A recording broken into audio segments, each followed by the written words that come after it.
Okay, the next is alcoholic mother with facial hyperplasia. Where does the lie embryo के लिए? तो क्योंकि bones first से, ठीक है, जिला, ठीक है, के साथ के जो थे वो फर्स्ट आ था मैक्सिलमेटिक पैलेट बोन, ठीक, सारी बोन है वो डिफेक्ट, तो क्या है फर्स्ट डेरिवेटिव्स में defect.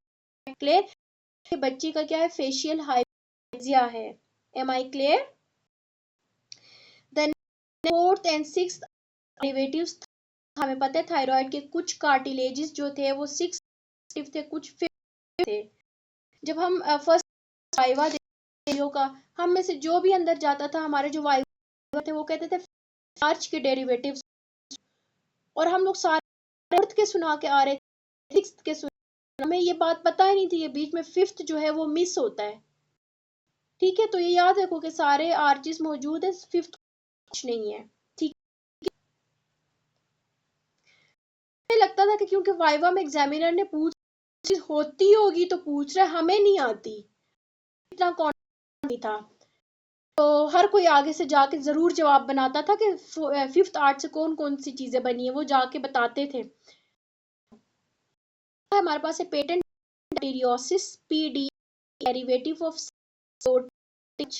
Derivative of second pharyngeal arch is styloid, इसलिए सेकंड से किया था, जो था वो स्टाइलोइड स्टाइलोहाइड, एस से याद रखना है इसको।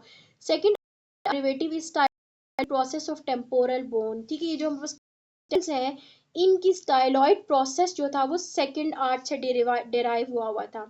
The next facial nerve is derivative from second arch. Clear? जो फेशियल क्रेनियल नर्व 7, ठीक है, उसकी क्या है सेकंड आर्च है।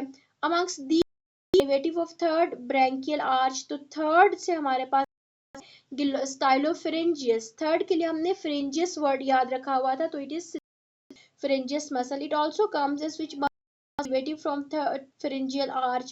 So stylopharyngeal muscle is derived from third pharyngeal arch. Am I clear? The next is pharyngeal nerve is derivative of which pharyngeal?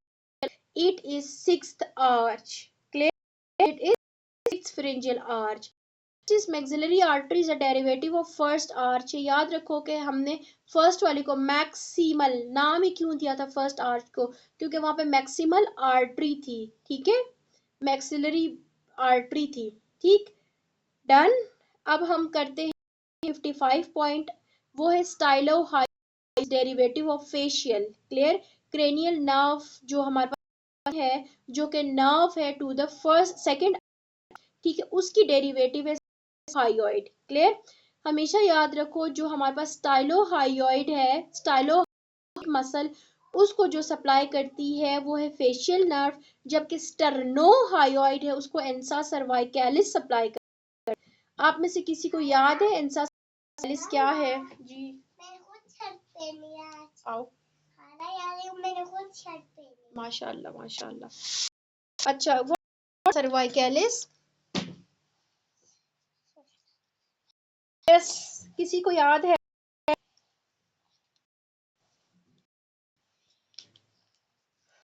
No one?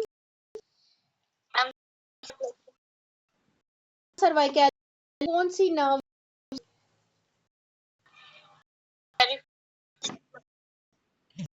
अच्छा, और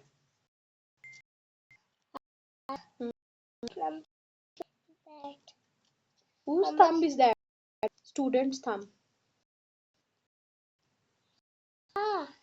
Okay. फिर चली जाओगी? हाँ, ओके श्योर, चलो बोलो हाय, बोलो हाय।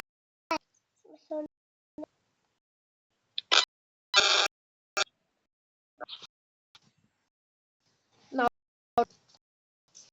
run. Okay. The next is cells having more telomerase activities, germ cells. ठीक है, ये जो हमारे germ cells है इनके अंदर मैक्सिमम टेलोमेरेज एक्टिविटी है। क्लियर। अब हमारे पास है primordial cells are derivative from ectoderm. अगर तो आपके पास एपीब्लास्ट आ जाए तो आपने एपीब्लास्ट को when blast is not mentioned only then आपको प्राइमोर्डियल जर्म्स वो थर्मल इन ओरिजिन है। Clear. It also comes as germ cells arise in yolk sac at peak of intrauterine life। ये germ है, ठीक है, जिससे बाद फाइन होना है कि आइदर मेल और फीमेल, ठीक है, यॉर्क सैक के अंदर अपने थर्ड वीक के अंदर। मेरी बात समझ में आई।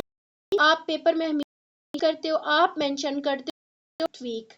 तो अब आपका जो एग्जाम होगा उसका मैंने ये भी बनाया हुआ है। देखो मैं अपने बच्चों को पहले ही बता रही हूँ होना चाहिए, ठीक है।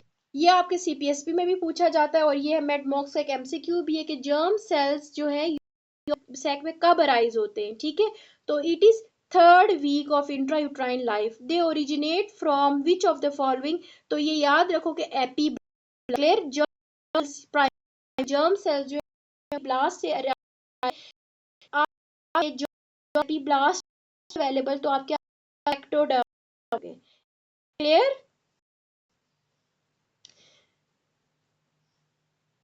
yes 80